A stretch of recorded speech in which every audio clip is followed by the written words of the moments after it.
Comunidade Pentecostal Palavra Viva. Tudo é possível ao que crê. Da série Aos que estão chegando. Capítulo 5. A Igreja. As denominações cristãs, espécies, origens e história. Atualmente, observamos diversas igrejas e denominações cristãs que estão espalhadas pelo mundo, o que pode gerar muitas desconfianças e confusão entre aqueles que não conhecem a palavra. Muitas perguntas surgem entre os leigos, tais como: por que há tantas igrejas diferentes? Qual delas é a correta? Qual eu devo frequentar? E para encontrar as respostas a essas perguntas, precisaremos nos debruçar sobre a palavra de Deus e analisar a história da humanidade a partir da morte e ressurreição de Jesus Cristo. Com a ascensão de Cristo aos céus, a Igreja nasce na terra. Inicialmente, tratava-se dos discípulos de Jesus Cristo, pessoas que o acompanharam em vida e que testemunharam o seu sacrifício e a sua glorificação. Tais pessoas eram israelenses, ou judeu, para simplificar, os quais compreenderam que o plano de Deus não era que guardassem para si a salvação, mas de que espalhasse pelo mundo, propagando o evangelho do reino de Deus até os confins da terra, como Jesus Cristo havia determinado para eles. Na medida em que entravam numa nova cidade, pregavam o evangelho e uma nova igreja local era estabelecida entre os que criam, e passavam a escolher os seus presbíteros e diáconos, agindo de forma organizada a partir de então. A igreja local, portanto, abrangia uma cidade inteira, reunindo todos os que haviam crido naquela localidade. Os apóstolos, por sua vez, orientavam as diversas igrejas locais que iam surgindo por meio de cartas, que são as suas epístolas, passando a doutrina de Cristo aos novos cristãos e ensinando a agir com base na direção dada por Deus. Porém, já naquele momento, várias igrejas locais diferentes foram criadas, cada uma com uma peculiaridade, uma vez que se tratava de localidades distintas uma das outras, com culturas e costumes bem distintos. Essas igrejas tinham suas independências e autonomia, mas se viam como irmãs, de modo que um grupo cooperava com o outro, compartilhando ensinamento e suprindo as suas necessidades recíprocas. Desta forma, a igreja cresceu e tomou corpo no primeiro século. Várias igrejas locais, identificadas com a cidade em que estavam em funcionamento, autônomos, porém ligados pelo mesmo Espírito, debaixo da mesma direção de Jesus Cristo e unidas e cooperantes entre si. Não havia entre esses grupos um líder único ou uma voz soberana que não fosse a voz e a liderança do próprio Jesus Cristo. Os apóstolos, embora fosse reconhecido naturalmente a autoridade conferida por Deus a cada um deles, não se colocavam em posição de superioridade com relação aos demais cristãos. Pelo contrário, eram conhecidos por sua humildade e a sua disposição em simplesmente servir e se doar em prol do crescimento dos irmãos e da igreja em geral, sem qualquer pretensão de glória pessoal. Da mesma forma, os profetas, pastores, mestres e evangelistas viam seu ministério como um verdadeiro serviço. Eles eram servos de Deus a serviço da igreja e dos demais irmãos.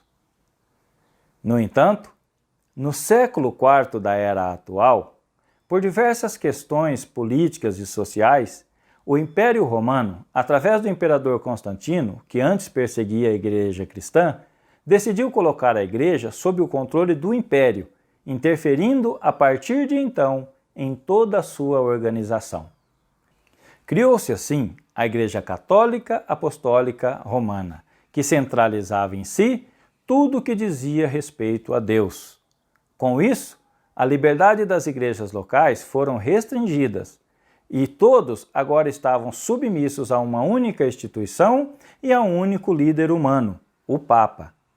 Uma instituição hierarquizada, inspirada na estrutura do exército romano da época, foi implementada a partir de então, com o objetivo de manter rígidos controles a todas as atividades religiosas. E como já vimos, essa igreja institucionalizada se arrogou na função de detentora da palavra de Deus, a ponto de não permitir que a Bíblia fosse lida por pessoas não ligadas ao clero, que a palavra de Deus fosse traduzida e compartilhada entre pessoas que não conheciam o latim. Esta centralização durou cerca de 1000 anos, durante os quais a igreja criada por Deus e vivenciada na época dos apóstolos que conviveram com o Senhor, praticamente se tornou inoperante. A doutrina dos homens e a vontade humana, neste período, foram colocados acima da vontade de Deus. E Jesus Cristo deixou de ser visto como o cabeça da igreja. Para angariar novos adeptos pelo mundo, esta instituição religiosa passou a adotar o sincretismo religioso. Assim, a adoração a pessoas e aos deuses pagãos de outros povos passou a ser aceita livremente e até praticada dentro da igreja. A revelia de tudo aquilo que a palavra de Deus diz e ensina. No entanto, isso não retirou a vida do corpo de Cristo. Mesmo dentro desse sistema corrompido, Deus começou a se revelar para pessoas honestas e piedosas, que perceberam a distorção que havia entre o sistema vigente e a igreja planejada e criada e estabelecida por Jesus Cristo. Iniciou-se então um movimento de reforma, por meio de pessoas distintas e localidades distintas, no qual passaram a questionar o sistema centralizador e hierarquizado que existia na época. Dentro das igrejas protestantes, ao longo da sua história, observamos alguns grupos mais tradicionais, que, adaptados à liturgia de culto da adoração praticada na igreja romana, não fizeram grandes modificações em sua estrutura e forma de organização, limitando-se a lançar fora apenas aquilo que consideravam heresia, ou seja, apenas as doutrinas totalmente contrárias à doutrina de Cristo e dos apóstolos. Outros grupos, por sua vez, inspirados naquilo que aconteceu no início da igreja, entenderam que os dons espirituais não tinham cessado e que a igreja precisava buscá-los e exercitá-los. Tais grupos passaram a priorizar a condução do Espírito Santo em suas reuniões, assim como na forma com que se organizavam. Diante da experiência que passaram a ter no âmbito espiritual com essa busca, se tornaram pentecostais, como até hoje são conhecidos. Não há uniformidade entre os grupos tradicionais, assim como não há uniformidade entre os grupos pentecostais. Esses grupos foram se espalhando por todo o mundo, gerando subgrupos, cada qual com uma peculiaridade litúrgica ou doutrinária. Os pontos principais da fé cristã reformada, porém, são compartilhados entre todos, o que permite a sua união. A convicção de que a salvação decorre exclusivamente da graça de Deus, sendo recebida pela fé no sacrifício de Jesus Cristo, reconhecido como Filho unigênito de Deus, é o ponto em comum entre todas essas denominações evangélicas. Porém, da mesma forma com que os órgãos de um corpo humano não é igual a outro, que uma mão não é igual a outra, e que o pé esquerdo não é igual ao pé direito, mas todos fazem parte do mesmo corpo, as denominações cristãs hoje existentes também revelam-se como parte do mesmo corpo de Cristo. Cada qual com algum pequeno detalhe que a diferencia de uma outra parte do grupo. Esses detalhes podem ser um tipo de linguagem com que se comunicam, os usos e costumes, a ênfase dada a alguma doutrina bíblica, ou até mesmo a vocação para determinados tipos de trabalho ou a própria identidade cultural que determina a ação social deste grupo. Essa diversidade, como já vimos, não é e nem nunca foi problema para Deus.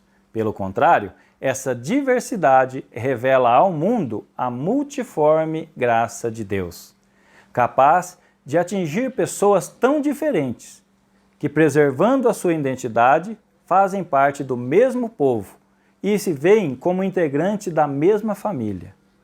O único problema é a falta de amor e unidade entre os diversos grupos existentes, que muitas vezes não enxergam o outro grupo diferente como irmãos, parte do mesmo corpo de Cristo.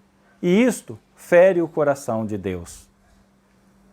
A igreja pode e deve crescer com vários grupos diferentes, atuando de formas diferentes em localidades distintas, desde que reconheça que o mesmo Cristo está presente nos outros grupos e possa até mesmo ajudar os outros grupos em caso de necessidade.